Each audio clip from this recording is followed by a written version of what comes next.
San Juan, sa ika-11 kabanata, simula sa ika-18 talata, nais kong bumasa. Ang Betanya nga'y malapit sa Jerusalem, na may layong 15 estadyo, at marami sa mga Hudyo ang nangakaparoon na kay Marta at kay Maria upang sila'y aliwin tungkol sa kanilang kapatid. Si Marta nga, nang marinig niyang si Jesus ay dumarating, ay yumaon at sumalubong sa kanya. Ngunit si Maria ay nanatiling nakaupo sa bahay. Sinabi nga ni Marta kay Jesus, Panginoon, kung ikaw sana'y narito, lisin ng kapatid ko ay hindi namatay, at ngayon man na may nalalaman ko na, anuman ang hingin mo sa Diyos, ay ipagkakaloob sa iyo ng Diyos. Sinabi sa kanya ni Jesus, magbabangon uli ang iyong kapatid. Si Marta ay nagsabi sa kanya, nalalaman ko na siya'y magbabangon uli sa pagkabuhay na maguli sa huling araw. Sinabi sa kanya ni Jesus, ako ang pagkabuhay na maguli at kabuhayan. Ang sumasampalataya sa akin, bagamat siya'y mamatay, gayon may mabubuhay siya. At ang sino mang nabubuhay at sumasampalataya sa akin, ay hindi mamamatay magpakailanman. Sinasampalatayanan mo baga ito? Sinabi niya sa kanya, oo, Panginoon, sumasampalataya ako na ikaw ang Kristo, ang anak ng Diyos, sa makatuwid bagay, ang naparirito sa sanglibutan, at masdan niyo yan. At nang masabi na niya ng gayon, ay yumaon siya at tinawag ng lihim si Maria na kapatid niya na sinasabi, ang guro ay narito, at tinatawag ka.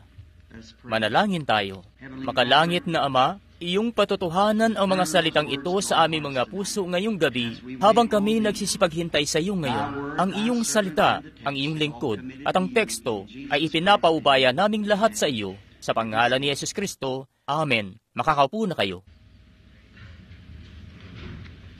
Ang layunin ko kung bakit naparito ako ay sinisikap kong makatulong sa mga hinirang ng Diyos. Hindi lang yung para makapanalangin at mapatungan ng kamay ang mga may sakit, kundi para makilala nila si Jesus Kristo sa ating kalagitnaan, ang anak ng Diyos sa ating kalagitnaan. Mangungusap tayo sa gabing ito patungkol sa paksang ito. Saka dumating si Jesus at tumawag. Ngayon, itong panahong ito na ipinangungusap natin, isa nga itong napakalungkot na panahon. Kung nabasa nyo na noon ang kwento ng buhay ng ating Panginoon, makikita nyo nga riyan na siya'y napakabuting kaibigan ng binatang ito na si Lazaro. Siya ay panahon na ito nung yumao na si Jose o umalis siya't nanirahan kasama sina Marta, Maria at Lazaro. At sila nga'y mabubuting magkakaibigan. Meron silang para siyang pastor sa kanila, isang tunay na kaibigan. At ginawan nila siya ng kahit paano'y may susuot, balabal na may susuot. Sa paniwala ko, sabi nila, at yung pagkakatahi nun, ay yun bang walang dugtungan? At mangyari ngang marami silang ginawang mga bagay para sa kanya, dahil naniniwala sila sa kanya. Mangyari ngang sila'y nananampalataya at nakita nila yun. Iniwan nila ang iglesia at ang iba pa para sumunod sa kanya. At napakabigat na bagay yun noong mga panahon na yun, na maaring kamatayan pa nga ang parusa sa paglabas doon. Pero si Jesus, ang lalaking ito na lumilibot daw ayon sa kanila, winawasak daw ang mga iglesia nila at kung ano-ano raw na masasamang bagay ang sinasabi patungkol sa saserdote nila at sari-sari pa na siya raw ay malaking perwisyo sa kanila sa palagay nila. At kaya naman kahit simpleng pagpapahayag lang sa kanya ay mapapalayas ka na sa mga sinagoga. At pagkatapos, kung wala ka na sa iglesia, wala kang pag-asa na maligtas. Kung di ka raw kabilang sa isa sa mga sekta nila, gaya ng Pariseo, Saduseo, o kung ano, wala raw kaligtasan kung nasa labas ka nun. At nasa kanila nga lang daw ang karapatan, ang mga susi, at maaari ka nilang basta na lang sipain palabas kung gustuhin nila. Ganoon ang sinasabi-sabi nila. Kaya naman, walang duda na sinabi ni Jesus, kayo, dahil diyan sa inyong salit-saling sabi, niwawalang kabuluhan ninyo ang salita ng Diyos, kita nyo? At ngayon, nauulit na naman yan uli, pagkat alam naman natin ginuulit ng kasaysayan ng sarili nito ng ulit-uli. At ito po'y nakakalungkot sabihin. Pero inihula na ito noon pa man na mauulit ito at nauulit nga ito uli. Makikita natin na hindi maganda ang tingin ng mga tao kay Jesus. Kadalasan, ang mga tao'y nakahiligan na nilang husgahan yung tao na hindi sumasang-ayon sa kanila. Hindi natin dapat ginagawa yung ganon. Maari namang di tayo nagkakaayon-ayon sa isa't isa, Pero kahit ganoon, ay magiliw pa rin dapat. Kung di maiwasan na di ako sang-ayon sa isang tao at gusto ko'y tuloy-tuloy ang pagmamahal ko sa kanya at pananalangin sa kanya, at yung di ko pagsang-ayon sa kanya ay nakabatay naman sa kasulatan. At kung para rin sa higit na kaliwanagan, kung gayon ay hindi ako magsasalita ng anuman laban sa kanya. Di man ako sang-ayon sa kanya'y gagawin ko yun sa tuwina na magiliw lagi dahil mahal ko siya at tunay ngang ayaw ko kung namang mapahamak siya. At ganoon din dapat ang gagawin niya sa akin. Ayaw naming mapahamak ang isa't isa. At dapat naming ibatay ang mga kaisipan namin sa kung anong sinasabi ng salita. Hayaang ang salita ang siyang maging katotohanan. Hindi yung kredo namin o kung anong kaisipan namin, kundi kung ano yung sinasabi niya. Walang buhat sa sariling pagpapaliwanag, kaya't kung ano lang ang sinabi ng salita. Nung isang gabi, may ginawa ako't para bang pamumusong yun halos. Sa pagkakaalala ko sa isang agahan po ito ng mga ministro nung isang umaga, iniharap ko sa isang paglilitis si Jesus. Sabi ko, kagaya ng ginawa nila noon, gayon din ang ginagawa nila ngayon. Siguro'y mainam kung ulitin ko yan kahit konting sandali, kung may oras pa tayo. Ngayon, sabi ko, ngayon nalaman natin na noon sa reformasyon ni Luther, kanyang sa panahon na yon, kanyang sinabi na ang mga ganap ay mabubuhay sa pamamagitan ng pananampalataya. Taong sumasampalataya, siya'y taglay niya ito. Pero nalaman natin na marami sa kanila na nagsasabing sila na may sumasampalataya at hindi naman nagtamo nito. Sa panahon ni John Wesley, noong matamo nila yung ikalawang pagpapala, ang tawag nila dun, pagpapaging banal, ganap na pagbabanal. Sila'y nagalak at nagsigawan. Ang lahat ng nagsigawan nagtamo nito. Pero nalaman nilang hindi sila nagtamo nito. Marami sa kanila'y nagsigawan at hindi naman sila nagtamo nito. Sa panahon ng Pentecostes, sabi nila, ngayon dumating na ang pagpapanauli ng mga kaloob, ang bautismo ng Espiritu. Sino man na nagsasalita sa iba't ibang wika ay nagtamo nito. Nalaman nating marami riyang nagsalita sa iba't ibang wika at di naman nagtamo nito. Haya't sinasabi nila, bueno, bunga ng Espiritu, ito na nga ito. O hindi bunga ng Espiritu. Yung Christian Science nga, meron din naman sila, na doon nga'y pag-ibig ang bunga ng Espiritu. Mangyari ngang, haya't sila na ang may pinakamaraming pag-ibig kumpara sa iba. At kaso, itinatanggi naman ang pagka-Diyos ni Jesus Kristo. Ang tawag sa kanya'y isang propeta lang, ordinaryong tao lang. Kita nyo? Kaya hindi yun. Hayaan yung usisain ko lamang yan sa mga sandaling ito. Dalhin natin si Jesus sa isang paglilitis at patawarin ako ng Diyos sa pananalitang ito dito sa entablado. Pero ako'y magiging laban muna sa Kanya sa mga sandaling ito para lang dalhin kayo sa kaliwanagan. Kita nyo? Ngayon, tinipon ko kayong madla sa gabing ito. Ako'y may ipangungusap sa inyo. Ako'y nasa ibang panahon po raw ito. Noong si Jesus na taga Nazaret ay narito pa noon sa lupa. Naparito ako sa inyo at para magbigay katuturan sa inyo laban sa taong ito na si Jesus na taga Nazaret. Ngayon, alam nating lahat na ang Diyos ay pag-ibig. Sinasabi ng Biblia, siya nga. Sige, at ang pag-ibig, ang Espiritu ay pagpapahinuhod, kagandahang loob, pagtitiis, kaamuan at iba pa, at pag-ibig. Ngayon, sinasabi ko, may bagay ako ritong nais itanong sa inyo. Kunin naman natin itong isa na alam nating isang Kristiyano. Tingnan nyo itong matandang saserdote nyo. Ang kalolo-lolo-lolo-lolohan niya ay saserdote. Kinakailangan nga niyang may silang sa lahing yun ng mga Levita para maging isang saserdote.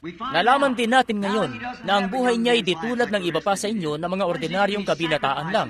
Anong ginagawa niya? Nagpapakasakit siya. Nasa isang dako siya at pinag-aaralan ng salita. Ang salita ng Diyos.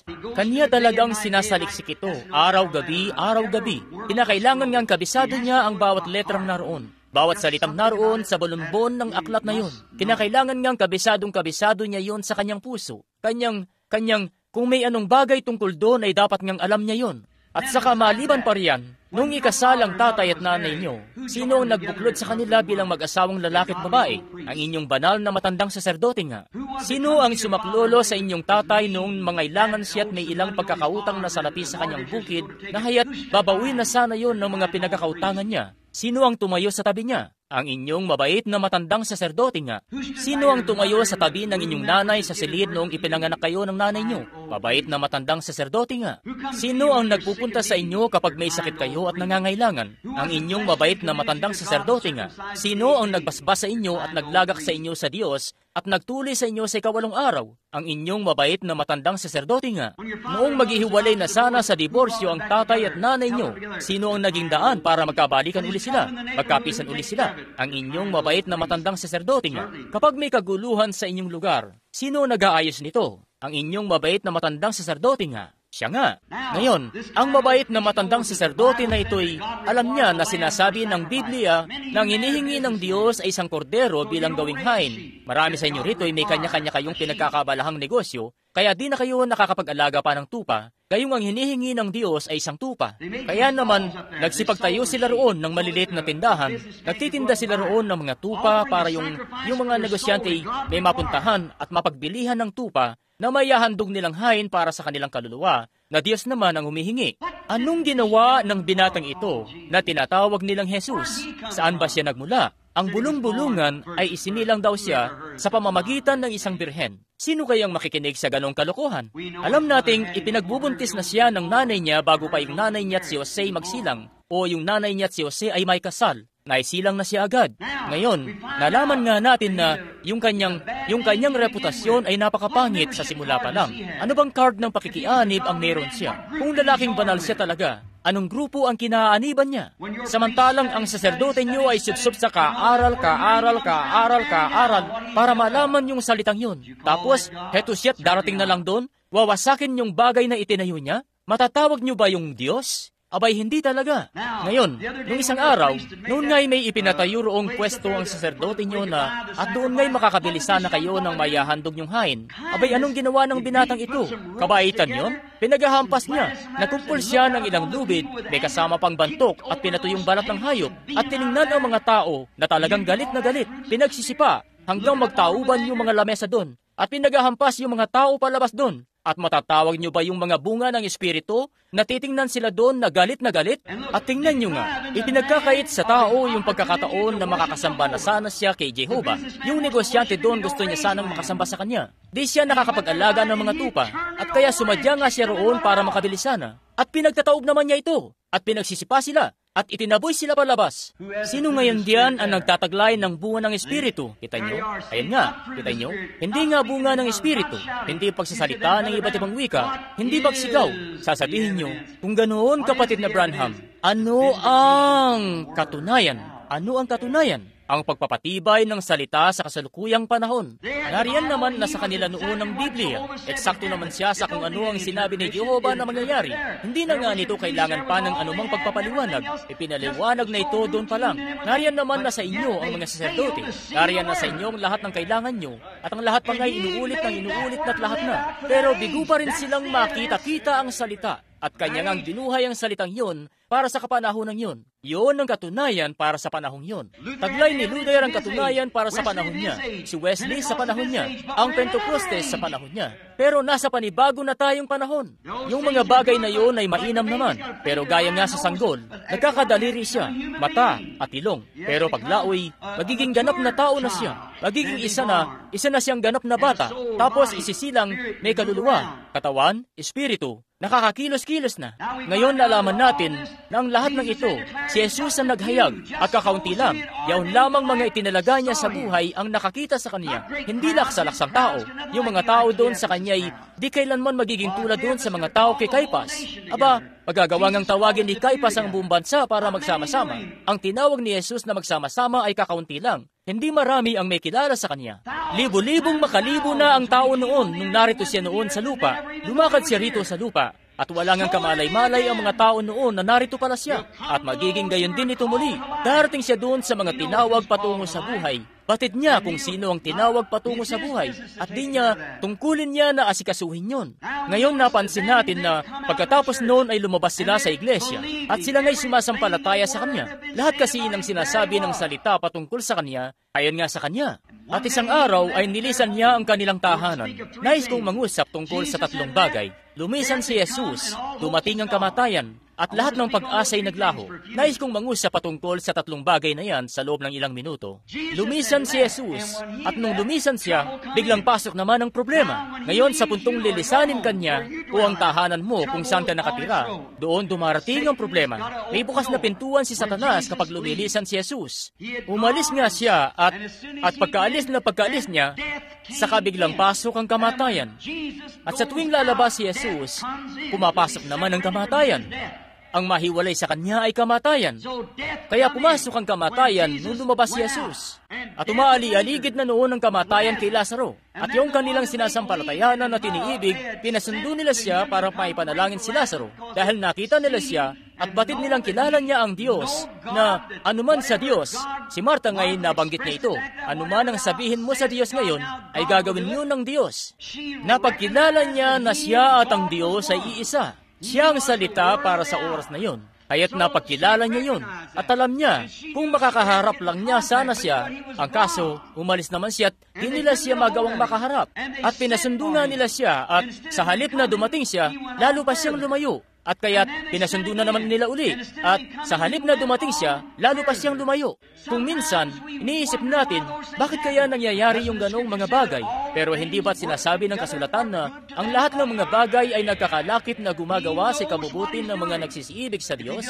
Alam nga niya ang kanyang ginagawa. Kung yaantala niya, ayos lang. Alam niya ang kanyang ginagawa. May dahilan kasi. Nakikita nga natin yung sinabi niya dito sa San Juan 5:19. Katotohanan sinasabi ko sa inyo, hindi makagagawa ng anuman ang anak sa kanyang sarili, kundi ang makita niyang ginagawa ng Ama. Sinabi sa kanya ng Ama na lumisan at magpakalayo ng maraming araw. Pagkatapos na matupad na ang mga araw na yon, sa kanya sinabi yung kanyang sinabi na si Lazaro na ating kaibigan ay natutulog. At sabi ng alagad, bueno, siya'y gagaling pala. Sabi niya, patay na siya. At dahil sa inyo ay kinagagalak kong wala ako roon. Dahil sinusubukan nga nilang ipasundo siya para papuntahin sa kanya, para pagalingin siya o sabihin kung ano bang nararapat gawin. Pero batid nga niya kung ano ang nararapat na gawin. Kaya ginawa niya ng eksakto yung kung ano yung naitalaga sa kanya na gawin, magpakalayo.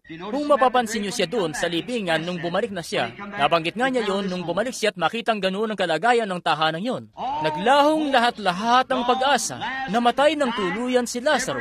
Bawat oras, iniisip-isip pa rin nila, baka sakaling darating na siya rito, baka sakaling darating na siya rito, baka ngayon babalik na siya. Pinaglaon, namatay na siya. Pinunutan na siya ng hininga.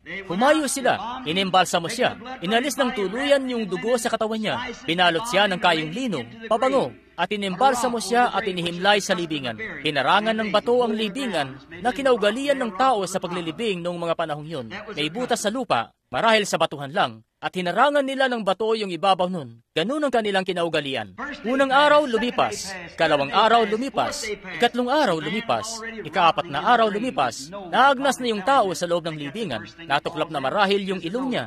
Yun kasi sa palagay ko ang unang bahagi na natutuklap, yun pong ilong. At naagnas na siya. Yung laman niya ay balik alabok na ng lupa o papunta na roon. Yung kaluluwa niya ay 4 na araw nang naglalakbay sa kung saan sa labas niya. Ang lahat ng pag-asang makikita pa siyang muli sa buhay na ito ay naglaho na. At nung maglaho na ng tuluyan ng lahat ng pag-asa, sila nga'y naghintay. Siguro'y darating na siya sa unang araw, kalawang araw. Hindi. Pagkatapos ay tuluyan na siyang namatay. At di siya dumating. Pagkatapos nun, saka pumasok ang desperasyon. Pagkatapos nun, may nagsabi marahil sa kanya roon, nasa labas ang Panginoon. Ayan nga't napasugod talaga si Marta sa lansangan. Si Jesus nga'y dumating sa madilim na oras na yun, noong maglaho na ng tuluyan ng bawat pag-asa. Sa ganong oras siya kadalasang dumarating, kita nyo? Dumarating siyang sadya doon sa pinakamadilim na oras. Doon nga nagpapakita si Jesus sa eksena. Ngayon masdan nyo, dumating siya at tinawag si Marta. Ang kanyang presensya ay nagdadala ng bagong mga pag-asa. Kahit napatay pa yung binata na yan, hayat ang kanyang presensya ay nagdadala roon ng bagong mga pag-asa.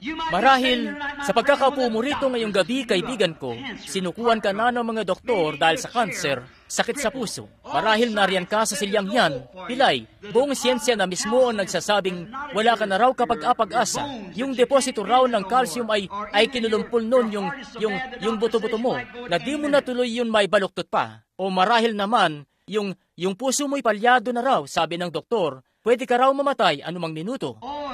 Oh, at napakaraming tao na may kanser at TB. Siguro'y nasa huling pag-asa na kayo. At para bang tinataningan na kayo ng doktor. Pero magkagayan man, yung mapa sa presensya ka't natatalos mo ang presensya ni Jesus Kristo, nagdadala yun ng pag-asa uli. May bigla na lang magsasabi sa iyo nun, marahil di mo pa yun naririnig kahit kailan, pero bigla na lang may magsasabi, may alam akong iglesia, nananampalataya sila roon sa Diyos at nananalangin sila para sa mga may sakit. Biglaan nga yun. Kaya't nakahanda ka na ngang mamatay nun, kita nyo? Tapos, siyang pagsibol naman ng bagong mga pag-asa. Ganon nga sa tuwina. Sa madilim na oras na yun, doon nga kadalasang may biglang magsasabi tungkol dito. May magsasabi sa inyo tungkol kay Jesus. Ang kanyang presensya nga ay nagdadala ng bagong mga pag-asa. Naway mangyari uli yan ngayong gabi, gaya ng nangyari kagabi. Yan ngang makikita natin ang pinagtibay na salita na lampas anumang anino ng pag-aalinlangan na nahayag na at nagpapatunay na ang Jesus na iyon na nabuhay 19 taon ang nakalilipas, na namatay sa Kalbaryo, bumangon sa 3 araw at nagpakita sa mga lagat na naroon at binulat ang kanilang mata at nagbigay ng pangako para sa panahon ito, ay hayat narito ngayon sa gabing ito sa ating harapan, nagdadala ng mga pag-asa sa mga tao, bagong mga pag-asa na nagliliwanag. Marahil may magsasabi, ang iglesia ay para bang tuyong-tuyo sa mahabang panahon. Wala tayong maganda at sariwang tubig sa loob ng ilang mga buwan na rin. Wala tayong revival man lang. Para bang tigang ang bawat isa o parang ganon. Nagsisipunta lang tayo ng simbahan at aawit ng himno at makikinig ng ilang mensahe at uuwi na lang basta. Pero bigla-bigla na lang pagkatapos, sa mga sandaling papunta na tayo sa pagkatuyo, saka naman dumarating si Jesus sa eksena. Pinapanariwa tayo, naghahatid ng isang bagay na bago sa atin. Siya'y nariyan sa tuwina para gawin yan. Dumarating ang bagong mga pag-asa kapag dumarating si Jesus. Ang kanyang presensya ay nagdadala ng bagong pag-asa. Batid nga niya na siya yaong nahayag na salita ng Diyos. Nakita niya ang kapanahunan yon. O kung hindi, o di sana'y orthodox pa rin siya. Kabilang pa rin siya sana dun sa iglesia. Pero nakita nga niya ang ipinangakong salitang yon. Nakita niya ang ipinangakong salita na kanyang ipinamalas at batid niyang siya ang buhay na salitang yon. At nung mabalitaan nga niya ang tungkol dito, hindi niya inalinta na marami man ang nambabatiko sa kanya o anuman. Sinalubong niya siya ng simbilis na makakaya niya. Kita nyo? Batid niya kasing siya yaong salitang nahayag. Walang duda't hayat nabasa niya yung kwento ni Elias nung kapanahunan ng lalaking yon. Ngayon, yung lalaking yon ang nahayag na salita ng Diyos nung panahon yon. Isa siyang propeta. At dumarating ang salita ng Panginoon sa propeta.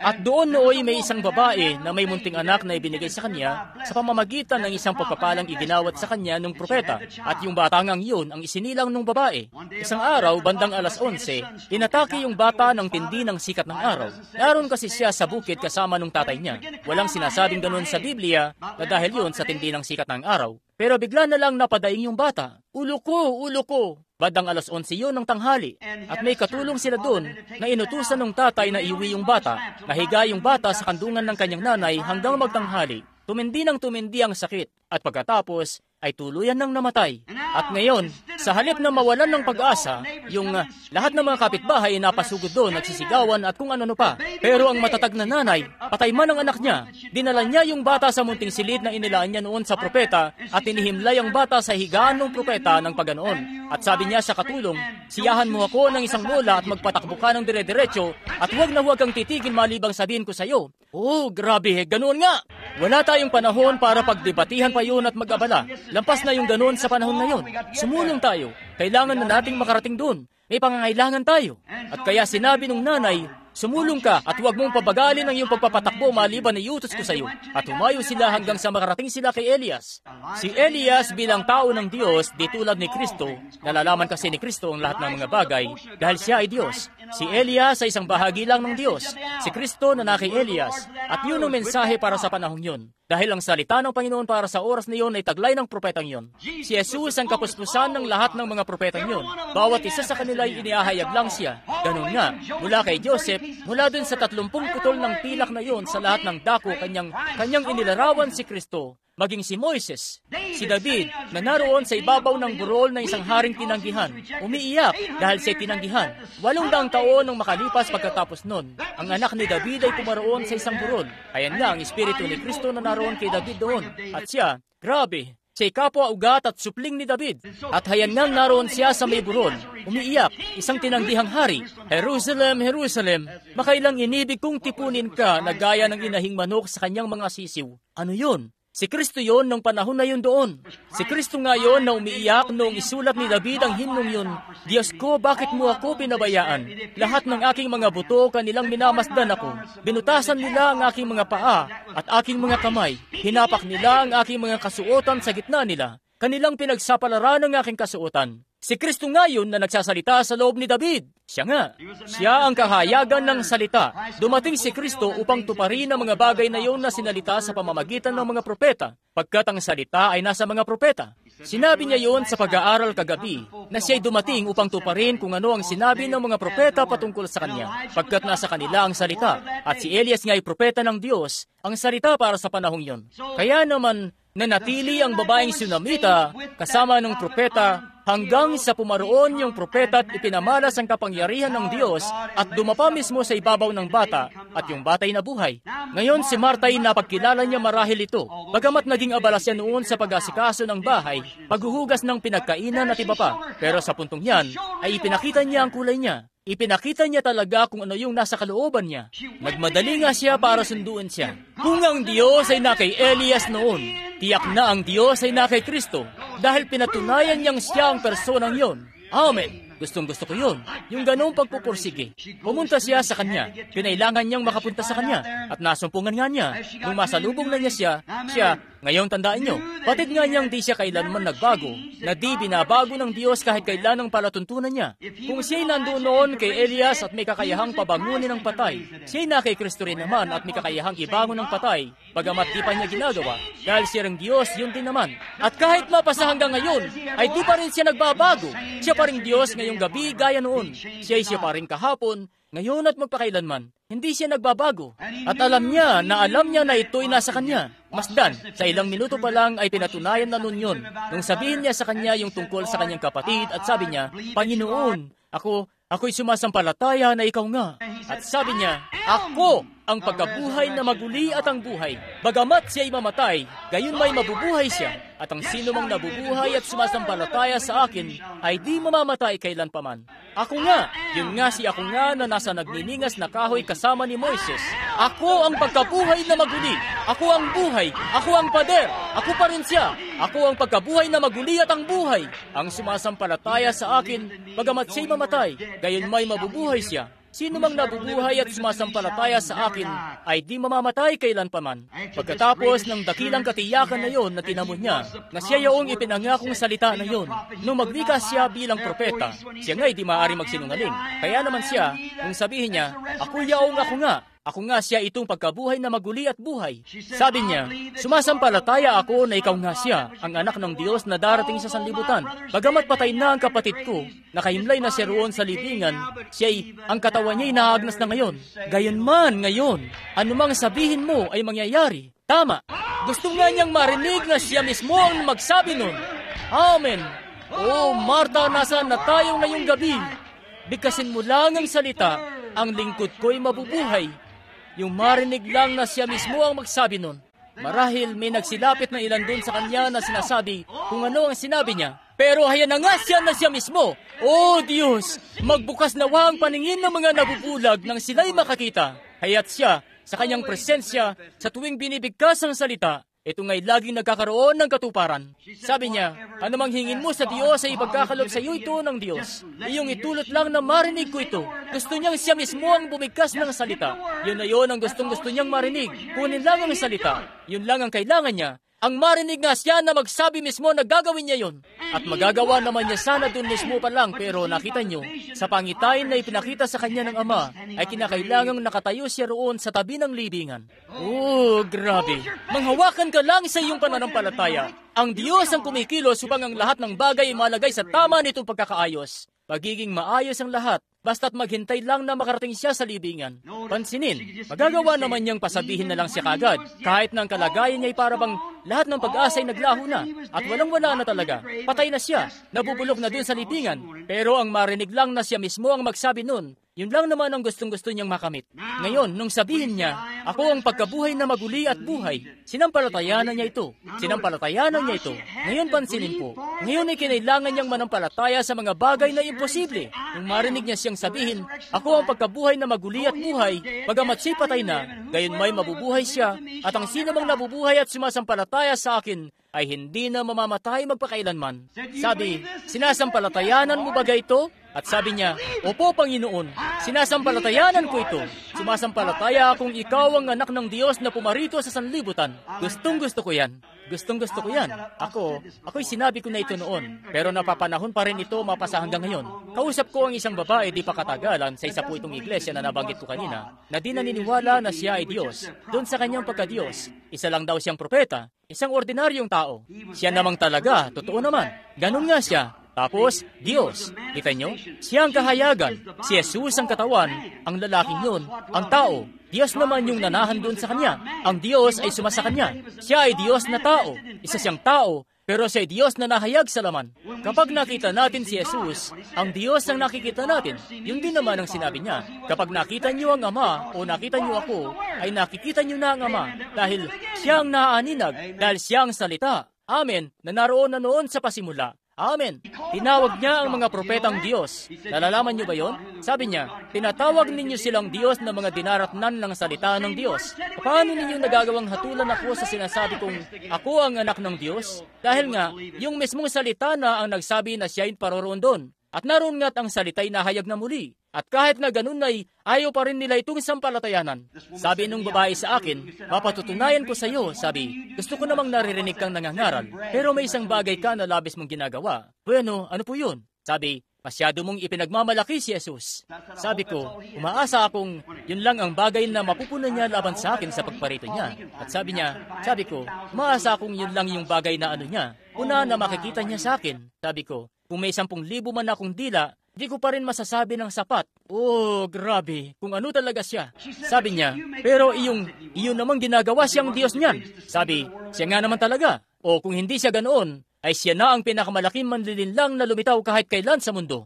Sabi niya, isa siyang propeta. Sabi ko, isa nga siyang propeta. Tama yun, isang Diyos na propeta, ang kapuspusan ng salita. Ang propeta nga'y dinaratnan lang siya ng salita. Yun nga ang palatandaan na siya isang propeta. Pero siya yaong kapuspusan ng salitang yon.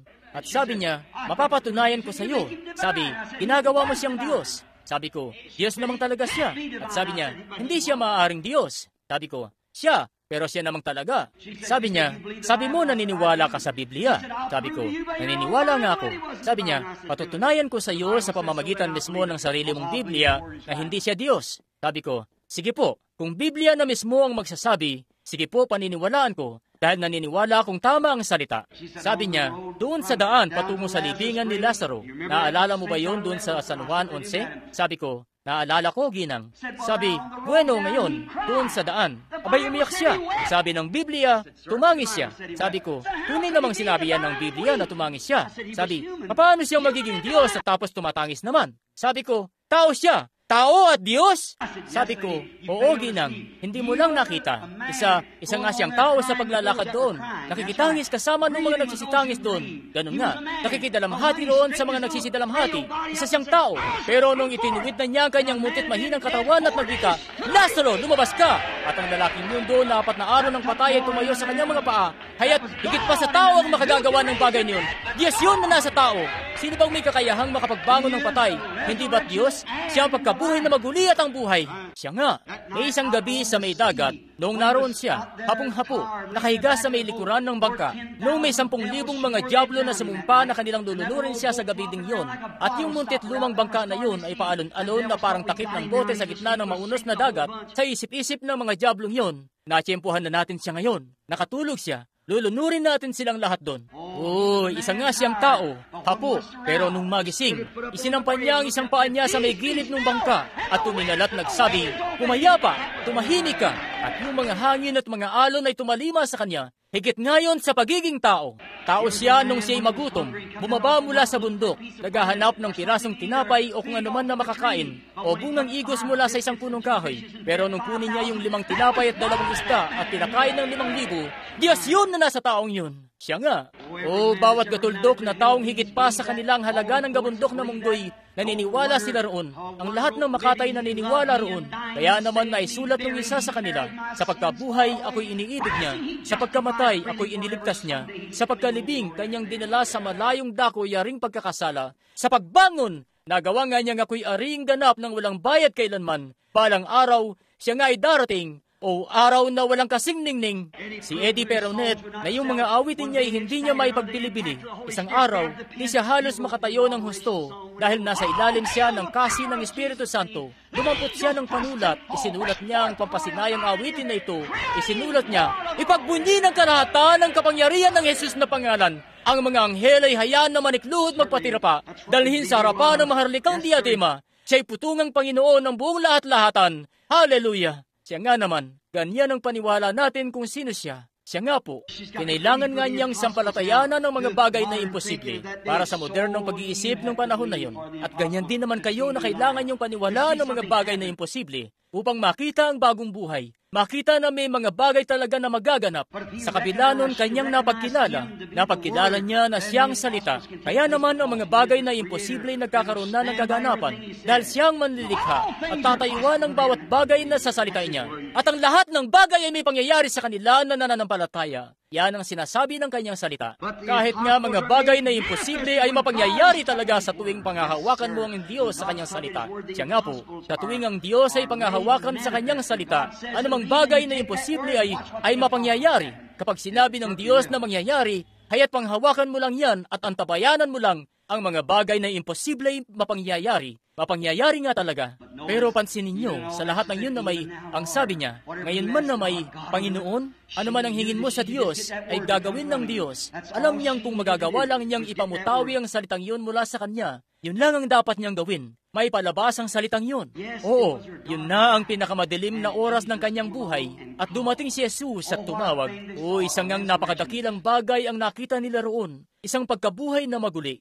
Sige po, tumingin pa tayo rito ng ilang sandali kung saan dumating ang madidilim na oras. May isang lalaki noon. Ang pangalan ay Job, isa sa mga pinakamatatandang propeta sa Biblia. Isa siyang dakilang tao. Kanyang iniibig ang Panginoon. At ginawa niyang lahat ang nalalaman niyang magagawa niya. At naghangad si Satanas na salain siya. Kaya sinabi nito sa Diyos isang araw, o sinabi rito ng Diyos pala, saan ka nanggaling, Satanas? Sabi nito, sa pagparot pa rito at sa pagmamanhik manaog sa lupa. Sabi niya, iyo bang pinansin ng aking lingkod na si Job? Walang gaya niya sa lupa. Siya'y sakdal na lalaki.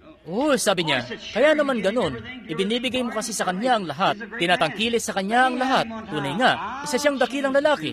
Pero, hayaan mong mapasakin siya kahit isang beses lang. Babaguhin ko ang takbo ng mga bagay-bagay. Magagawa kong itakwil kanya ng mukhaan mo. Sabi niya, hindi mo yan magagawa. Ganun nga ang tiwala niya sa isang mananampalataya.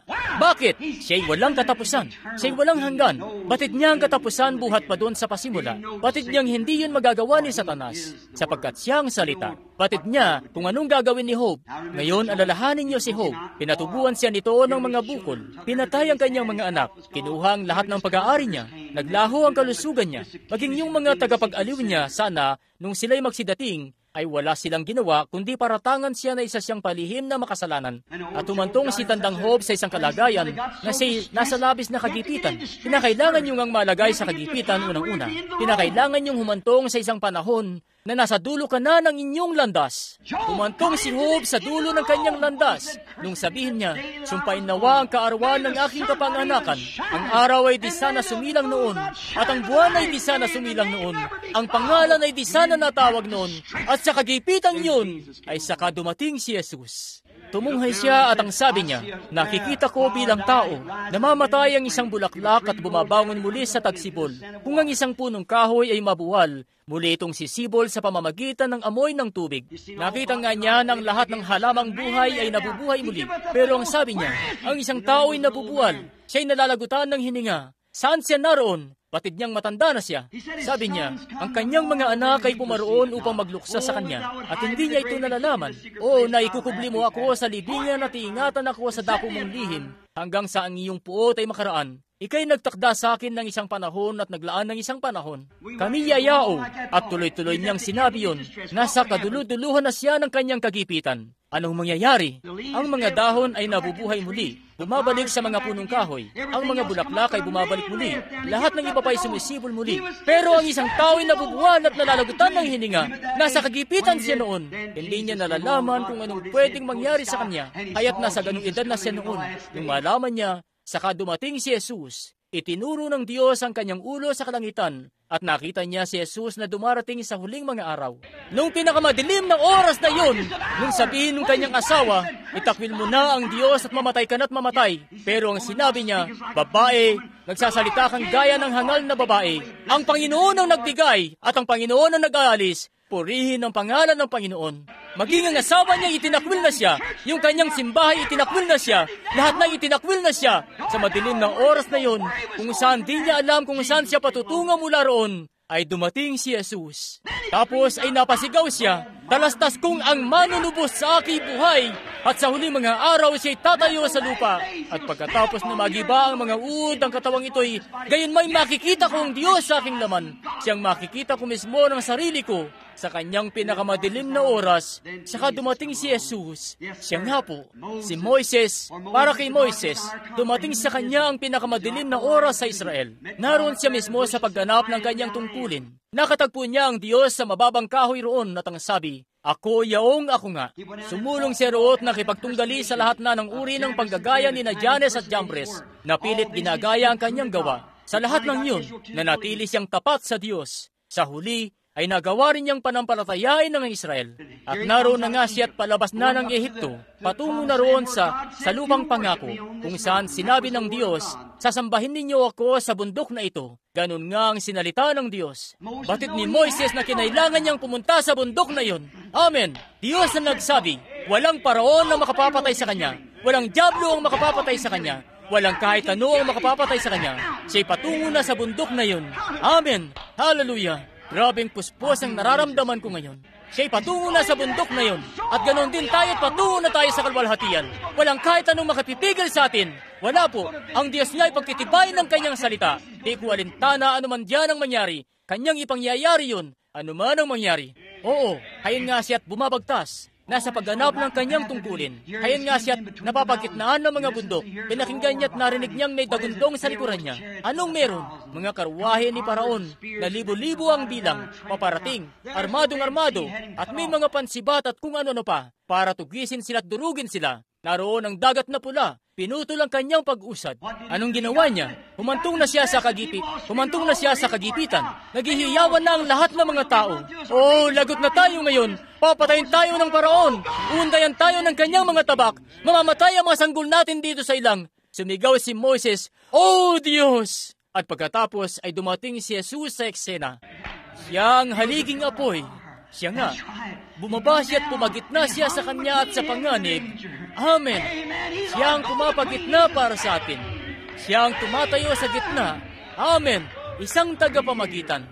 Hayan nga tumayo siya. Tumatayo roon, nakadiliman sa mga taga-Ehipto, sa mga paparating doon upang gumawa sana ng kapahamakan. Iwanag naman siya sa kanila na malalakaran. Pagkatapos nung umagang iyon, nung biglang umiihip na ang hangin doon ng may kalakasan na, nung gabing yun, ano ang kanyang ginawa? Dumating nga siya roon sa anyo ng haliging apoy. Alalahanin po, siya pa rin yung haliging apoy na yon. Siya nga po, nung narito pa siya noon sa lupa, ang sabi niya, ako ay nagbuhat sa Diyos at babalik sa Diyos. At pagkatapos ng kanyang kamatayan, paglilibing, pagkabuhay na maguli at pag-akyat, si San Pablo, sa daan niya patungong Damasco, pinasubasod siya ng haliging apoy na yon. Alalahanin po, isa siyang Hebreo, o di sana hindi niya sinabi yon. Sinabi nga niya, Panginoon, sino ka baga? Malalaking P-A-N-G-I-N-O-O-N. Elohim, sino ka baga na aking pinag-uusig? Sabi niya, ako si Jesus. Amen! Hallelujah! Siya ang una at ang huli. Siya pa rin nananatili kahit kailan. Kaunti pang panahon at hindi na ako makikita ng sanlibutan. Gayon may makikita ninyo ako. Ako'y isa sa inyo, sumasa inyo. Siya ring haliging apoy. Siya ring Diyos na gumagawa ng ganon pa ring bagay. Taglayang siya ring pangako. Amen! Inihahayag ang kanyang salita. Ako ang pagkabuhay na maguli at buhay. Ako nga siyang noon ang siyang ngayon at siyang darating. Siya nga po. Oo, nagsikain ng aming mga magulang ng mana sa ilang. Sabi niya, sila'y bawat isa'y patay na. Subalit, ako yaong ako nga. Si Moises, sa nagniningas na kahoy, naroon ang ako nga. Siya pa rin hanggang ngayon na ako nga. Di sinabing ako noon. Ako nga, pangkasalukuyan sa lahat ng panahon. Nasumpungan nga natin dito na si Moises ay nagigipit doon sa sulok na yon. At ang Kristo'y bumaba. Ngayon, at sinabi ng Biblia na inari ni Moises ang kadustaan ni Kristo na malaking kayamanan kaysa sa mga kayamanan ng Ehipto. Ang kadustaan ni Kristo, si Kristo ang pahid, ang logos na lumabas mula sa Diyos, ang anghel, batid ng kahit sinong bumabasa ng Biblia, na ang anghel na iyon ay si Kristo. At naroon nga siya sa ilang, at dumating siya sa eksena, saan nyo na minarapat sa kanya na mahayag, luwalhati ng Diyos. Siya ngayon ay naparito sa formang siya ring Kristo na inihayag. Sinabi niya sa kanilang ilalabas niya sila. Kanyang ang ginagawa yun. Dumating nga siya upang tumayo sa kanyang salita, upang patutuhanan ito. At pagkatapos na dumating siya, gaya nung ginawa niya kay Marta, saka siya tumawag. Sabi niya, Moises, bakit ka humihibik sa akin? Salitain mo sa bayang ito na sila'y magpatuloy sa pagsulong. Sa madilim na oras na yun, bumukas ang dagat na pula at tumawid sila sa kanilang paglalakbay upang isakatuparan ng salita ng Diyos. Oo, sa pinakamadilim na oras na yun ni Moises, saka dumating si Jesus. May ganoon din tayong oras at tinawag niya si Moises. Nais nating kunin ang inyong pansin sa isa pang munting lalaki rito. Ang pangalan niya ay Jairo. Napakarami ng ganito sa mundo ngayon. Isa siyang palihim na mananampalataya. Iniibig niya si Jesus. Nakapakinig na siya tungkol sa kanya. Sinasampalatayanan niya siya. Pero nakita nyo, kaanib na kasi siya sa isang organisasyon. Oo, siya nga'y sadyang di niya magawang lumantad at ipahayag sana yon. Siya'y sumasampalataya naman dito, pero di niya ito kayang ipahayag. Kaya nanatili tuloy siyang kasapi roon ng mga di mananampalataya. Pero tunay ngang sumasampalataya siya rito. Alam nyo, kapag ang isang tao'y nalalagay sa ganoong pagkahubog, kung minsan ay dinadala siya ng Diyos sa isang pagtutuos. Sa kagipitan nga natin, tunay na naipapakita ang talagang kulay natin kung ano talaga tayo. Kaya hayon tuloy siya, kasakasapi siya roon ng mga di mananampalataya. At naging miyembro na nga siya at naipalista na niya ang pangalan niya sa aklat at kung ano-ano pa. At isa siyang saserdote. At kaya naman di niya magawang lumantad ng hayag dahil sa pagiging ganun niya kinukuha ang pagkain niya sa araw-araw. Kaya yun tuloy. Pero ganun pa man, ay sinasampalatayanan pa rin niya si Jesus. Isang araw, nagkasakit ang munti niyang anak na babae. Oh, naku, kanyang di may tatago na tao lang siya, na tao lang din. Kaya naman, nagpatawag siya ng doktor. Dumating ang titingin, inasikaso yung bata. Lumubha ang lagnat ng bata. Pagkaraan ng ilang saglit, uminit siya ng husto at lahat. Humantong ang bata sa puntong mamamatay na. Humantong siya sa kagipitan. Kinailangan niyang gumawa ng isang bagay. Di na niya alam ang gagawin. Ngayon naisip niya, kung matagpuan ko lamang siya, saan man siya naroon ngayon? Ngayon, kaya't di siya naghintay na sumapit pa muna ang gabi, gaya nung ginawa noon ni Nicodemo, para makipag-usap ng sarilinan. Oras na para kumilos. Dumating na ang panahon para kumilos siya, at kinakailangan na niyang kumilos sa mga oras na yon. At iniisip ko, kapatid na lalaki, kapatid na babae, ganon din ito sa ngayon. Dumating na ang panahon para kumilos. Dumating na ang panahon para manampalataya ka o di manampalataya. Dumarating ang naghihiwalay na linyang yan sa bawat lalaki at bawat babae. Dumarating ito sa bawat anak. Minsan, kung lalampas ka sa linyang yan, ay isang bagay na lang na natitira para sa iyo. Yun ay paghatol. Kapag lumampas ka sa pagitan ng awa at paghatol, kapag lumampas ka sa linyang yan, alalahanin, humantong siya sa kagipitan. Hindi na niya malaman kung ano pang gagawin. Naroon nakatayo ang mga saserdote niya. Lahat ng mga rabay ay nakapaligid sa kanya. Naroon ang mga kapanalig niya at kasamahan. Naroon silang lahat. Nakatunghay lang sa munti niyang anak na babae na malapit ng mamatay. Naroong nakatayo ang doktor sa labas, na nakahalukip-kip ang mga braso, nanginginig. Ibinigay ko na ang lahat ng gamot na nalalaman ko at ganoon pa rin. Kita niyo, si Jesus yan na gumagawa sa tuwina. Ginagawa ito ni Jesus para sa isang layunin upang palabasin ang kulay ng munting lalaking yun. Pagkaraan ng ilang saglit, nakikinita ko na siyang umahayon at kinukuha ang muntit itim niyang pamandong at isinusuot yun. Isinuot na niya ang pansaserdote niyang balabal. Saan ka pupunta? Aking nabalitaan kung naroon siya ngayon sa may ilog. Pupuntahan ko siya. Oh, grabe, humayo siya. Sa oras na iyon ng kagipitan, kinailangan niyang gumawa ng pagpapasya. Kaya ng anak niya na mamatay, o itong nalalaman niya na naroon nga ang kahayagan ng salita. Isa siyang saserdote, at nabasa na niya ang salita, at nalalaman niyang yun nga ang kahayagan ng Diyos. Ang Diyos ay nakikristo. Ipinakipagkasundo ang sanlibutan sa kanya rin. Alam niya yun, at nalagay siya sa ganoong matinding kalagayan. Pwede siyang magkamali. Kaya nang anak niyang mamatay o lumantad ng hayag, nung humantong siya sa kagipitan yun, doon din sa mga oras ding yun, ay dumating si Jesus. Pumayo siya upang makipagkita sa kanya. Sabi niya, sasama ako sa iyo, anuman ang sabihin mo. At doon sa daan, ayan nga't paparating ang isang mensahero, may dalang madilim na balita. Nagawa na niyang magpahayag noon na siya'y sumasampalataya sa kanya. Nagawa na rin niyang sa sarili niyang ginawa'y may tiwalagang sarili at may lantad ang sarili sa mata ng publiko sa mga oras na yon, na siya nga'y isang mananampalataya kay Jesus. At hayan nga't dumarating ang isang mensahero, sabi, huwag mo nang abalahin pa ang sinuman, pagkat namatay na ang anak mong babae. Namatay na siya kahapon, patay na siya. Huwag ka nang magpapapaniwala pa. At para bang nais nang tumiklop ng munti niyang puso noon. Pero tumingin siya at nakita ang mga matang iyon ni Jesus. Sabi, hindi ba't sinasabi ko na sa iyo? Huwag kang mababahala. Kung nais mo masaksihan ang kalwalhatian ng Diyos, ano yang ikinababahala mo? Sinabi ko na sa iyong paroroon ako. Sinabi na niya mismong paroroon siya. Sinabi na niyang mismong gagawin niya yun. At ayan nga't ginagawa na niya. Amen. Sinabi na niyang lilitaw siya sa eksena sa huling mga araw at gagawin ng mga bagay na ito na gaya ng ginawa niya noon. Tulad ng binasa natin kagabi at pinag-usapan. Ayan na nga siya at ginagawa yun. Ano yang ikinababahala mo? Alalahanin niyo, noong pumaroon siya ay tinawag niya ang batang babae mula sa mga patay. Dumating siya sa eksena at tinawag ang batang babae mula sa mga patay. Ang abang bulag na si Bartimeo minsan, humantong siya sa pinakamadilim niyang oras. Naroon noon si Jesus. May inorganisar roong agahan ng mga full gospel businessmen sa Jericho at naroong kasakasama niya si Sakeo. Nakatagpo niya siya sa isang puno doon sa daan. Kaya nung siya'y, di nga siya basta-basta nag-organisa ng kung anong bagay lang. Tiyak ko, kita nyo? Kaya nung matapos na si Ruth palabas na at kanyang makatagpo na siya, sumama na si Sakeo sa kanya. Ang abang bulag na si Bartimeo, bulag na mula pa nung malit na bata siya. Haya't naisipan niyang baka sa pintuang bayan na yun lalabas si Jesus at kaya naghintay siya. Pagdaka ay nakarinig siya ng maraming nagkakaingay at maraming nagdadagsaan doon. At narinig niya yung saserdoteng nagsasabi, Hoy, ikaw na palusong dyan sa burol na yan. Totoo bang nabalitaan namin nagbabangon ka raw ng mga patay? Abay, may libingan kami rito na punong-puno ng mga patay. Kung ikaw nga ang Mesiyas, halika rito at buhayin mo ang mga patay rito. Alam nyo, ang siyaring mga diablong yan ay hanggang ngayon umiiral pa rin, kita nyo? Sa anyo ng relihiyon, katulad noon, kita nyo?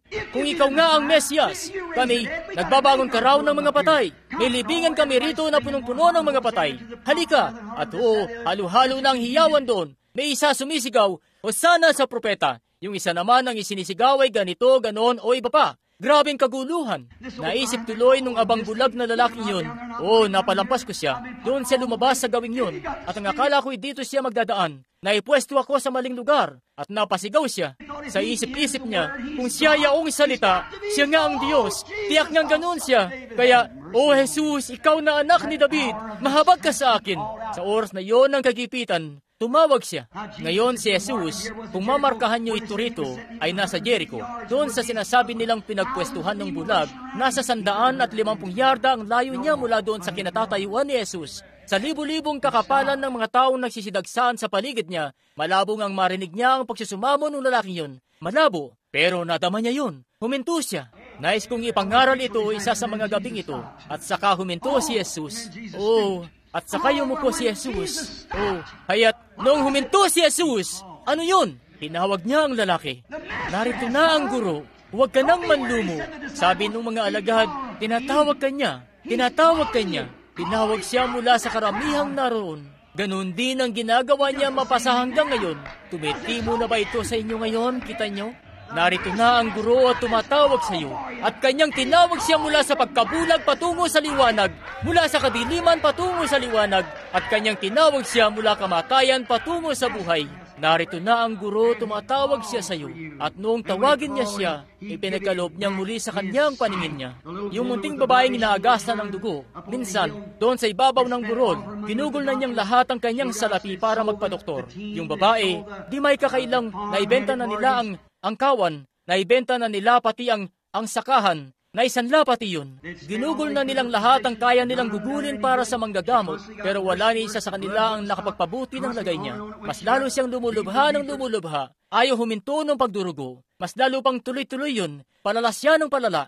At isang araw, habang nakaupo siya roon ng gagatsilyo, doon sa ibabaw ng burol kung saan siya nakatira, tumano siya sa ibaba sa kapatagan, at nakakita siya ng isang bangkang dumadaong. Lahat ng naroon ay nagsimulang magsitakbuhan. Hosana sa propeta! Narinig na niya ang tungkol sa kanya. Dumarating ang pananampalataya sa pakikinig. Ngayon, sabi niya, paroroon ako, titingnan ko siya ng malapitan. At sa paglalakad niya roon, at una niyang masilayan ng salita ng Diyos na nahayag sa laman. May kung anong bagay nga sa kanyang pananalita at sa kanyang itsura na nalaman niyang siya na talaga yon. Siya nga po. Oh, kung makukuha ko lang ang kanyang pansin sa kung anong paraan, kung maihipo ko lang siya sa kung anong paraan, at sumingit siya sa karamihan at hinipo niya ang kanyang damit. Ngayon, alalahanin niyo, hindi yung daliri ng babae ang naramdaman niya. Hindi po, dahil yung damit nila doon sa Palestina ay maluwang ang pagkakalaylay. At siya, kanilang sabi ni Pedro, lahat na may nahihipo ka. Sabi niya, ngunit kaibang paghipo ito, namalayan kong nanghina ako. Dumating si Jesus, naubos na ang kanyang salapi, walang-wala na ang lahat. Subalit sa madilim na oras na yon, nung di mapigil-pigil ang pag-agas ng dugo, at di yun mapigil-pigil ng mga doktor, ay dumating si Jesus. At anong ginawa niya? Tinawag niya siya, tumingin sa palibot hanggang sa makita niya ang babae at sinabi niya, inaagasan ka ng dugo, ngunit huminto na ito. Siya pa rin kahapon, ngayon at magpakailanman. Narito na ang guro at tumatawag siya sa iyo. Dumating siya at siya'y tumawag. Tinawag niya ang babae pabalik sa kalusugan. Yung munting babae sa may balon na pinag-usapan natin kagabi. Naglaho ng lahat ang pag-asa. Marahil, siguro yung ikalima niyang asawa'y iniwan na siya at sumama siya doon sa pang-anim nung gabi ding yun. At siya'y may kontingang pag-atubili dun sa lalaki. Sa moralidad, walang-wala talaga siya. Ninanais niyang maging isang tunay na binibini. Siya nga'y di mapasusubali ang nagbabasa siya ng Biblia. At nagpunta na siya doon. Bandang 11:00 siya nagpunta. Di nga siya doon makapunta ng mas maaga-aga kung kailan nagpupuntahan ang mga desenteng kababaihan. At sila nga ro'y ipinapatong nila yung iniigip nilang tubig sa kanilang ulo at yung mga sisidlan at bababa na. At mangyari ngang di siya pwedeng magpunta doon na makikihalubilo sa kanila. Sila, meron silang segregasyon noong panahon na yon. Di pwedeng makihalubilo yung mga matitino sa masasama. Pumipirmi lang yung mga immoral sa kanilang lugar, kaya di siya maaaring pumunta roon at makasama yung iba pa sa kanila. Pirin nila siya pahintulutang pumunta. Kaya pagkatapos na makapagsalok ang iba ng tubig nila at makauwi na, nagpunta siya na may mas ikabubuti pa pala roon. At nung magpunta na siya roon, patong-patong yung isang banga sa kanyang ulo, di may kukubling sa pagpunta niya roon, ay napapaisip siya. Ngayon, yung lalaking pinakasalan ko, o kinasama ko kagabi, nag-aatubili ako sa kanya. Lalaki pa man din siya, pero kaduda-duda ang kilos niya. Ako'y di mapalagay sa kanya. Di na ako nabigyan ng pagkakataon. Itinakwil na ako sa lipunan, at di ako makapasok-pasok sa mga simbahang yun doon. Di nila, tingnan mo naman kasi sila. Di ko na alam ang gagawin ko. Ako'y gipit na at nababasa-basa ko sa Biblia. Tunay, darating ang araw, yung propetang yun ay darating sa eksena. Ngayon nalalaman kong ipinapahayag na nilang wala na raw ganung bagay, at yun daw ay baka dang taon nang wala, at 1,000 taon nang wala. 1,000 taon na natin itong hinahanap-hanap, at di naman ito maganap-ganap, kaya di na natin ito hahanapin pa. Lahat sila'y kesyo, o ano pat may mga iglesia naman tayo at mga bagay-bagay. Di na natin kailangan nung ganun ngayon. Kaya ganun na nga't naglalakad siya roon, napapaisip. Alam nyo, kapag iniisip-isip niyo siya, doon nga siya nagpapakita sa inyo. Gaya nung natalakay natin kagabi, nung nasa daan yung mga lalaking yon patungong Emmaus. Habang iniisip-isip niya yung mga bagay na yon, narinig niya ang isang lalaking nagsabi, "Painumin mo ako." Anong meron doon? Sa pinakamadilim niyang mga oras, noong walang-wala na talaga ang moralidad sa kanya, marahil isa siyang magandang munting Pilipini noon. Pinabayaan sa lansangan para mamuhay ng ganoon. Kuminsan nga di yun kasalanan ng munting dalagita. Kasalanan nga ng mga magulang niya na pinabayaan siyang magpalaboy-laboy na gaya nun. At ganun na nga ang nangyari sa kanya. Marahil nakalugay yung maliliit niyang paalon-alon na buhok. Sawing palad na talaga siya. Baon na baon. Lupaypay na lupaypay. At walang kahit isang gustong magkaroon ng kinalaman sa kanya. Tapos yung bata, at siguro nga'y may malaking kwento sa likod nito. Ano't anuman, tiyak ko ang bagay na ito, na siya ngayon nakakapagbasa-basa ng Biblia, at sinasampalatayanan niya ang Biblia, at may munting binhing nakahimlay roon sa puso niya nagsasabi, kung mangyayari yun, makikilala ko yun. Naitalaga na siya nung una para sa bagay na yon. Tingnan niyo po yung matandang Judas na yon, napatayo-tayo root, ginagawa nga yung ginawa niya noon. Grabing itim hanggang doon sa pinakakaibuturan ng puso niya. Ang ilaw ay nagliliwanag nga rito sa mga gawa niya, pero sa kaibuturan ng puso niya, di niya ito sinasampalatayanan. At heto naman yung babae, kita niyo, di kayang makaabot ng liwanag sa ganon. Pero heto po yung babae, sumasampalataya. Kanya itong sinasampalatayanan, pero yung buhay niya ay maitim talaga. Nung tumama yung liwanag, inalis nito ang kaitimang naroon. Pero heto nga't, sa isang ito noong tumama doon yung liwanag, grabing kaitiman ang nasumpungan nito. Yun nga ang pagkakaiba. Kita nyo, isinilang yung babae para sa layuning yun. Sabi nung babae, nung sabihin niya sa kanya kung ilang asawa na ang nagkaroon siya, yung babae, anong nangyari? Grabe't bigla-bigla na lang siyang napuno ng sigla. Nasadlak nga siya sa kagipitan. Sabi niya, Ginoo, napaghahalata kong ikaw ay isang propeta. Alam kong sa pagparito ng Mesiyas ay gagawin niya ang mga bagay na ito. Pagkatapos noon ay kanyang tinawag siya. Ako nga siya. Siya na nagsasalita sa iyo. Nakilala yon ng babae sa pamamagitan ng salita ng Diyos. Kanyang tinawag siya mula sa kanyang mga kasalanan patungo sa buhay. At ang pangalan niya ay nasa Biblia. At may buhay na walang kamatayan na siya ngayon. Magagawa nga niyang tawagin kayo sa ganun ding paraan. Dahil siya pa rin kahapon, ngayon at mapakailanman. Walang-wala man ang moralidad niya. Pero sa kabila nun, nalaman niyang may espiritual na pagkilala siya. Alam niyang yun na yun mismo ang Mesiyas. Kaya naman nung sabihin ni Jesus, Ako nga siya. Alam nga niya yun. Minsan, nasa isang bangka sa laot ang mga alagad. Lahat ng pag-asa'y naglaho na. Yung bagyo, umalis kasi silang wala si Jesus. At yung bagyo ay sadyang para bang ganoon sa nangyari sa bahay ni Lazaro. Lahat ng pag-asa'y naglaho na. Yung muntit kaawa-awa nilang bangkay bahang-bahana ng tubig. At sila'y nagsisigawan na roon at umiiyak. At marahil ay nananalangin at kung ano-ano nang ginagawa. At gumuguhit ang kidlat. At yung bangkay pinasok na ng husto ng tubig. Nagsitumbahan na yung mga poste ng layag. Nangabali na yung mga sagwan. At nagkapit-kapit na lang sila sa isa't isa, nagiiyakan. At sa napakatinding madilim na oras na yun, ay saka nga dumating doon si Jesus, naglalakad, pero siya nga'y para bang anino sa kanila. Para bang nakakatakot siya, parang multo, at nagsisigaw sila sa takot. Ganyan na ganyan nga ang problema sa panahon ngayon. Dumarating si Jesus sa oras ng inyong madilim na oras, at natatakot naman kayo rito. Di nyo alam kung ano ito. Di nga nila alam kung ano siya. Sabi nila, isang multo! Nagsisigawan sila, at pagkatapos ay tinawag niya sila, sabi, Huwag kayong mga takot, ako ito. Sa pinakamadilim na oras, dumating si Jesus na kanilang saklolo. Ganoon sa tuwina ang ginagawa niya. Dumarating sa pinakamadilim na oras, saka dumating si Jesus at inihayag ang kanyang sarili at dumating sa kanila. Sabi ni Pedro, Kung ikaw nga yan, paparianin mo ako sa ibabaw ng tubig. Sabi ni Jesus, Halika, alam niyo po mga kaibigan, di magtatagal ay darating siya para rito sa mga nasa huling mga araw na ito. Ngayon, hindi ba't parang kakaiba na humantong na namang muli ang iglesia sa madilim na oras na ito? May bagay akong sasabihin dito. Di po ito isang doktrina. Nagsasalita lamang ako rito ng propesiya. Alam niyo ba kung anong mangyayari? Hahantong sa isang punto, di magtatagal. Tandaan niyo po itong sasabihin ko. Lahat ng denominasyon ay mapipilitang sumali sa konsehong ekumenikal. Kung di sila sasali, wala silang matatanggap na suporta ng konseho. Kaya ang mangyayari, magkakaroon ng pambuboykot at walang papayagang pumunta sa mga iglesyang ito o pumunta sa ibang mga iglesia. Maliban na meron ka nitong tatak na galing sa iglesia mo, di ka makakabili o makakapagbenta. Makikita niyo nga na gano'n ito kung paano ito noon. Gano'n na gano'n ito uli. Isang tanda para sa hayop. At ang iglesia, napagtatantunan nila ito, mga taong espiritual. At kayong mga Pentecostal, kahit paano'y napagtatanto nyo na ito. Unti-unti nyo na itong napapakiramdaman. Ayan nga't, ang mga iglesia nyo, marami sa mga organisasyon ng Pentecostal, at di ko na kailangang pangalanan pa kayo. Pero hayan nga't, napagtatanto nyo na ngayon na sila'y papunta na sa ganon. Nasasaksihan nyo mismo na papunta na talaga sa ganon.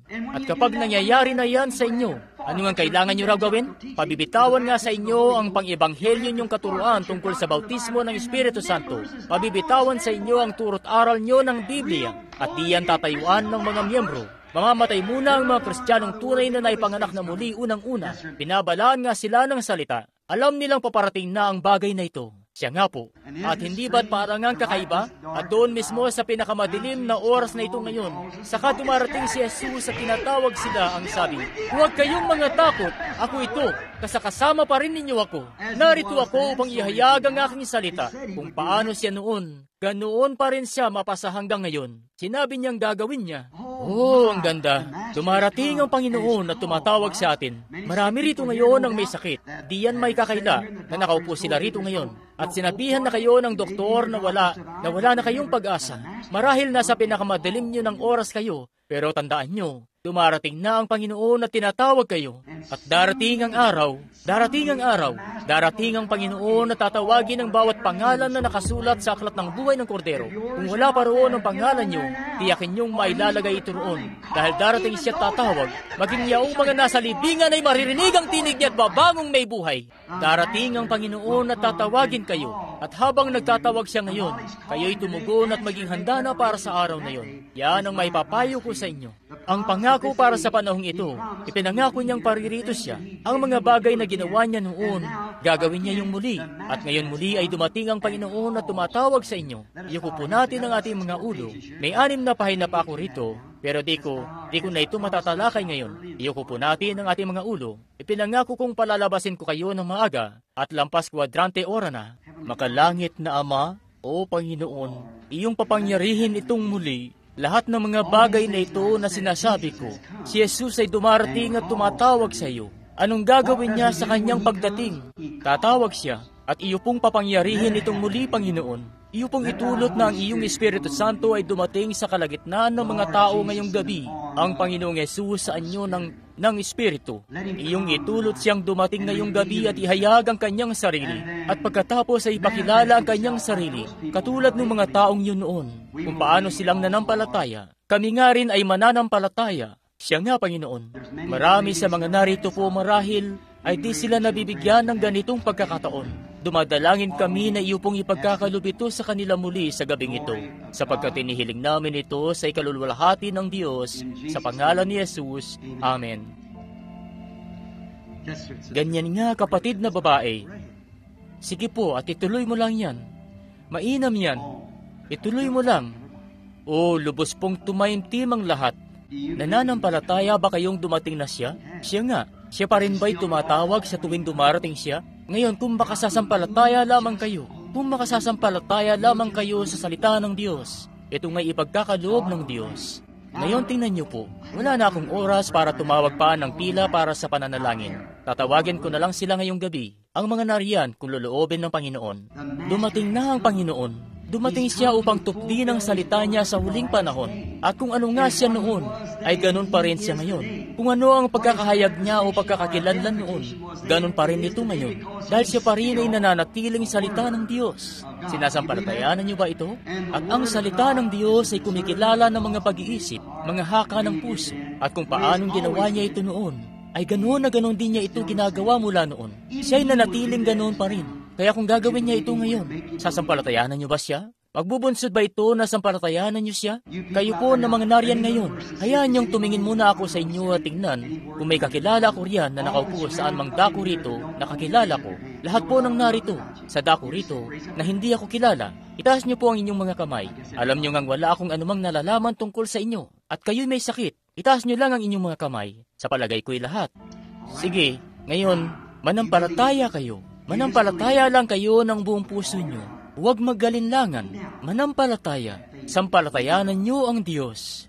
Hinihiling ko po sa inyo na maging lubos na mataimtim. Magsiupo. Huwag po kayong lilikha ng ingay, pakiusap po. Kita nyo? Kayo nga ay kaluluwa, katawan at espiritu.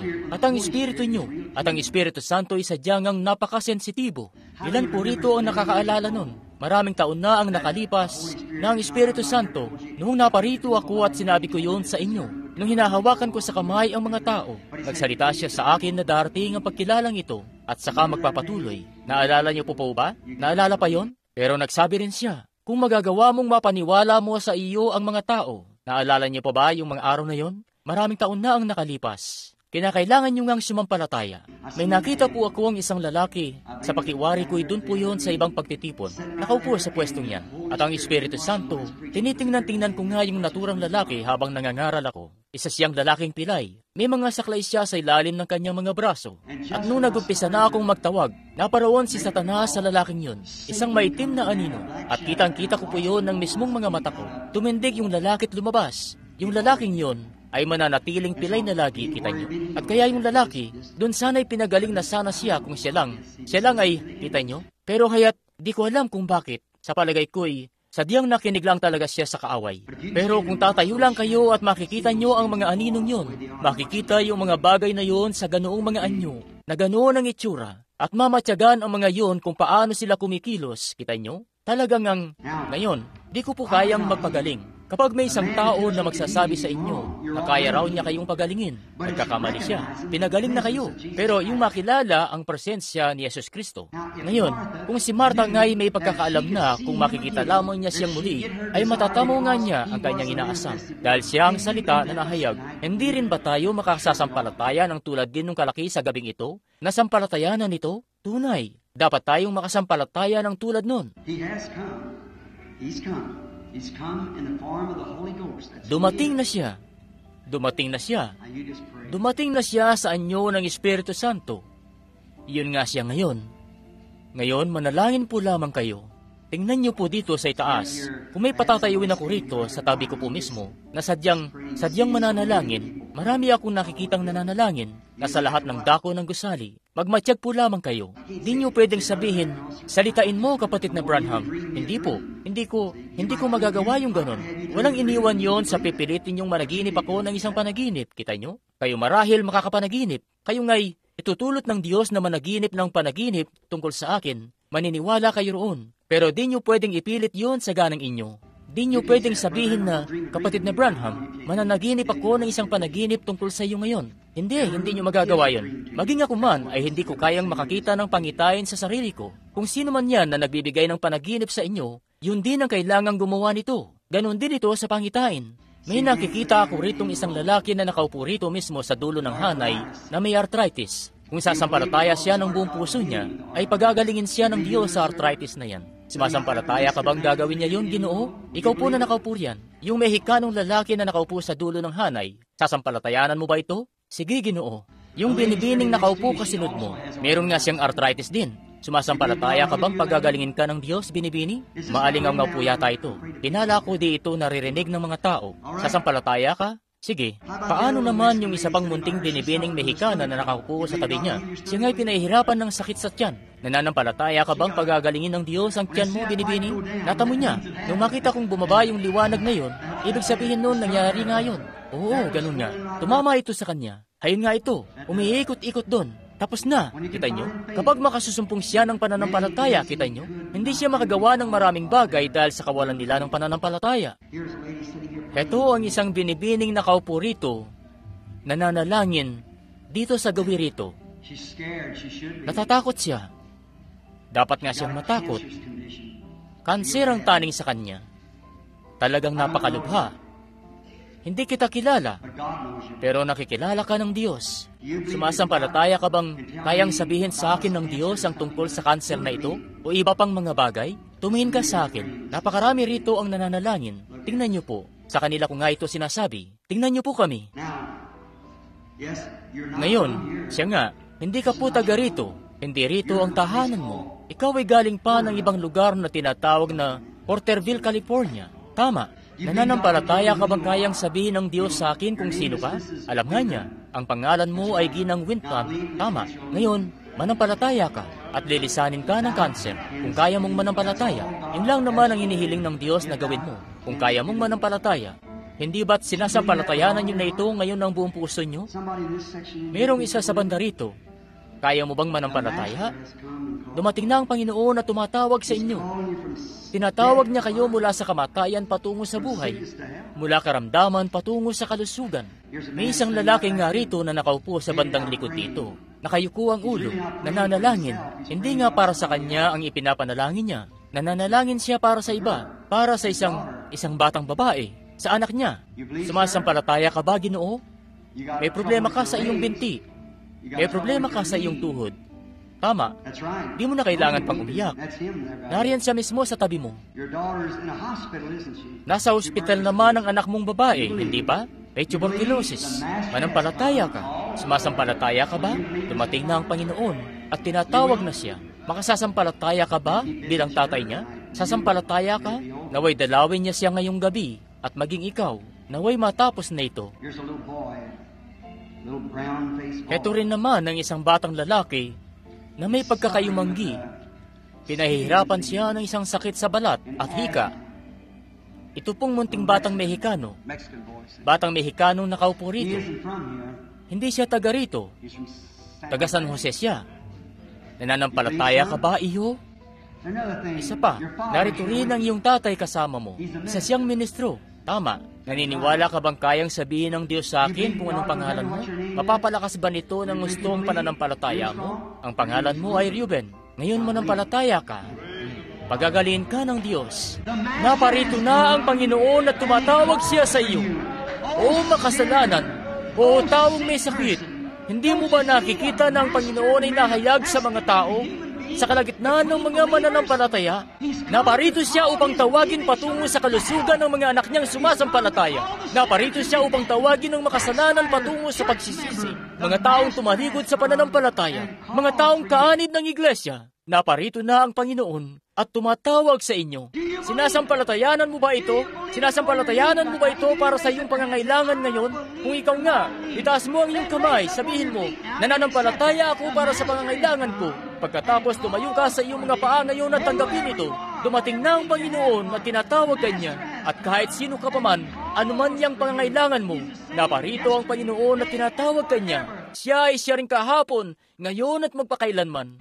Yaong munting babaeng yung siya'y naparoon sa bayan at nagsabi, magsiparito kayo. Tingnan niyo ang isang lalaki nagsabi sa akin kung anong problema. Hindi kayo naparoon sa bayan. Pumunta kayo at nakita niyo yun mismo. Ayan nga't naparito ang Panginoon at tumatawag sa inyo. Itaas niyo ang inyong mga kamay at purihin siya at sabihin, Panginoong Yesus, isa akong makasalanan, patawarin mo ako.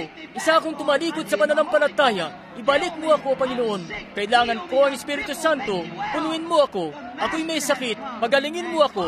Ako'y baldado. Paigihin mo ako. Naparito ang Panginoon at tinatawag kayo. Itaas niyo ang inyong mga kamay ngayon at papurihan siya. Amen. Bigyan mo kami ng konting tipa. I will praise Him. I will praise Him. Alam mo? I will praise Him. Alam mo, hindi ba? Sumasampalataya ba kayo? I will praise Him. I will praise Him. Oh, praise the Lamb for sinners slain. Give Him glory, all ye people. Iniibig niyo ba siya? Ngayon, hindi ba't gustong-gusto niyong umawit-awit sa Kanya habang narito siya? Siya ang Espiritong yan na kumikilo sa palibot ng buong gusaling ito. Talos niya ang mga puso niyo. Talos ang lahat ng tungkol sa inyo. Awitin natin ito para sa Kanya ng buong puso natin.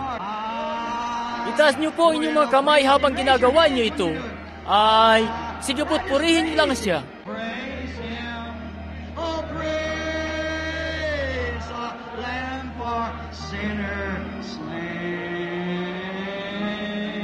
Oh, give Him glory, all ye people, for His blood has O binibini, ikaw na nariyan sa silyang de gulong.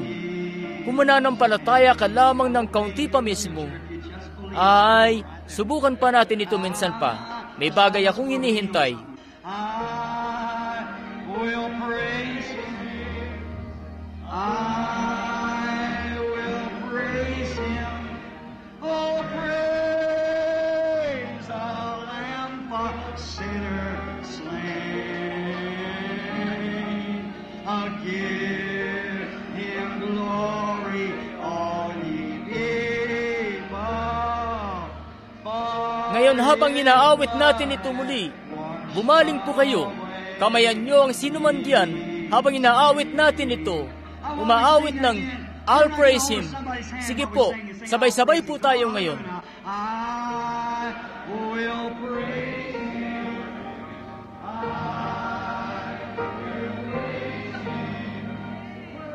Praise the Lamb for sinners slain. give Him glory, all ye people, for O kaibigang makasalanan, maaari bang lumapit ka rito ngayon? Pumarito ka't papurihan siya. Kayong lahat na narito, kayong lahat na narito na nagnanais na ipahayag siya bilang tagapagligtas sa kanyang presensya, habang ang mga banal ay sumasamba sa Espiritu, maaari bang pumarito ka't tumayo? Sabihin, nais kong magpatotoo ngayong gabi, nais kong papurihan siya, nais kong lumapit, hindi ko siya ikahihiya, nais kong malaman ng mundo na tinatanggap ko siya bilang tagapagligtas ko. Dito mismo sa dakong ito, habang siya'y narito mismo ngayon, pumarito kayo habang umaawit tayo. I will praise, Maaari ba kayong lumapit? I will praise Him. Oh, praise the Lamb for sinners slain. Oh, give Him glory, all ye people. Oh, ganyan nga, binibini. Pumarito lamang kayo.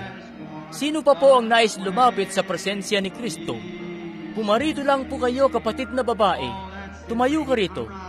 May iba pa ba siguro rito ang nagnanais na siya'y maging tagapagligtas nyo sa mismong sandaling ito na di nahihiya? Sabi niya, kung ikahiya ninyo ako sa harapan ng tao, ikahiya ko kayo sa harapan ng aking Ama at ng mga banal na anghel. Kung di nyo siya ikinahiya ngayon at nais nyo siyang maging tagapagligtas nyo, habang narito siya, inyo nang nakita siya, ganap na ganap ito ng salita mismo'y ipinakilala ito. Pumarito po kayo habang sumasamba ang mga banal ngayon. Maaari po ba kayong pumarito? Pagpalain ka ng Diyos, Ginoo. Hetong papalapit ang isang matandang ginang, talagang umabot na sa katandaan. Maaari ba kayong lumapit ngayon? Umawit lang. Tama yan, mga kabataan. Lumapit lang kayo. Sige't magpuri. Pagpalain ka ng Diyos, binibini. Ganyan nga. Pagpalain kayo ng Diyos, mga kabataan.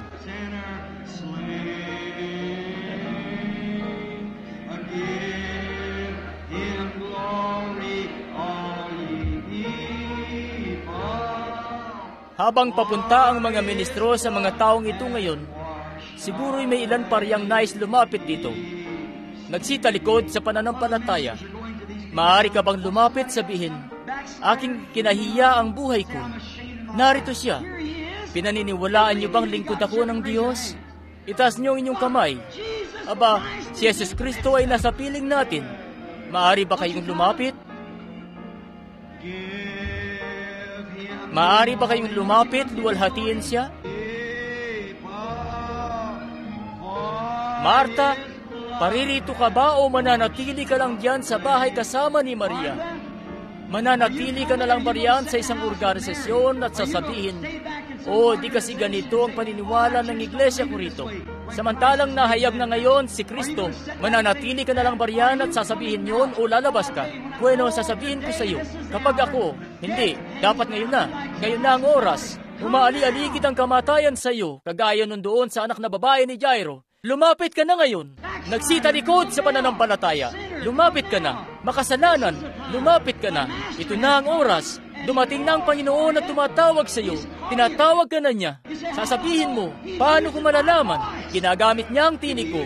Kung ginagamit niya ang tinig ko para sabihin ang sakit, mga karamdaman at bagay-bagay, hindi ba't mapaghahalata niyo rin naman na tumatawag din naman siya para sa kasalanan? Lumabas ka. Lumapit ka na ngayon. Baka ito na ang huling pagkakataon na magkakaroon ka. Muli, mas marami pa dapat ang lumalapit dito ngayon, mga kaibigan. Di ko naman hangad na mapahiya kayo sa pagtawag ko sa inyo rito ng ganito. Di yung ganon. Marahil para bang kayo, yung mga pariseo nga roon, iniisip nilang ligtas sila. Pero di naman sila ligtas. Ganon din marahil ang iniisip nyo. Pumarito na kayo ngayon. Tiyakin nyo. Huwag kayong magbakasakali sa bagay na ito. Kung may kaunting pagdududa sa inyong isip, huwag kayong makipagsapalaran. Pumarito na kayo ngayon. Ngayon na ang panahon. Ngayon habang bukas pa ang bukal, habang narito pa ang Espiritu Santo, naparito ang Panginoon. Yang mumunting pag-aalinlangan na yan ang sinisikap niyang sabihin sa inyo. Nag-aalinlangan ka, isuko mo na. Lumapit ka na ngayon. Pumarito ang Panginoon na tumatawag sa iyo. Siya nga, sige po, lumapit lang ng lumapit. Lumapit lang ng lumapit.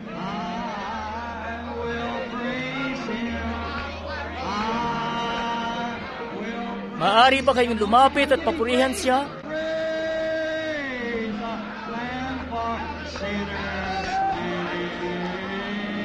Forgive Him glory, all ye people, for His blood. Ngayon habang lumalapit dito ang mga makasalanan para tanggapin siya, ang mga tao ngay papurihan niyo lang siya. Habang inaawit natin ito ngayon, itaas niyo ang inyong mga kamay. Umawit kayo upang papurihan siya ngayon. Sabay-sabay tayo. I will praise Him. I will praise the Lamb for sinners slain. Papurihan niyo lamang siya. Kayo po sa buong paligid dito, manalangin kayo. Hilingin niyo sa Kanya na patawarin kayo. Yan nga ang gagawin niya. Dumating na ang Panginoon at tumatawag sa inyo. Pagpalain kayo ng Diyos.